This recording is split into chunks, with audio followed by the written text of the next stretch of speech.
So today we got a number of things. We're gonna have a talk from Justin Buck this morning about complex citation, who is part of the complex citation working group.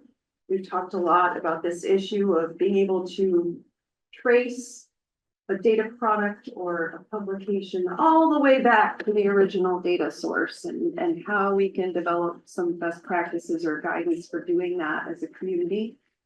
And then we're going to do some more small group tutorial stuff. We're going to do some data visualization.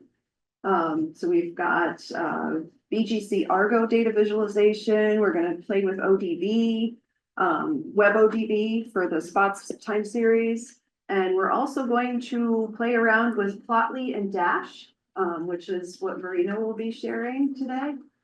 And then we've got one room that's going to be working on the spots, how that data product came together. Nico will be leading that tutorial. And then Tom Mansfield is going to be talking with us about being able to take these in situ data sets and use them for broader purposes. And so he's got a really nice case study of how he and his group have done that. So that's another option. You'll be looking at the Thursday assignments. Again, we're going to be doing 2 sessions, 45 minutes each. And then we're going to have our pie in the sky breakout group right after lunch, where we're just kind of, after we come back early and do our little interactive work with Adam and Pierluigi and trying to enter our time series in, we're going to have our pie in the sky. What do we need as a community for high level support and coordination working groups? And there's no guidance for those. I kind of want to see where you all take those.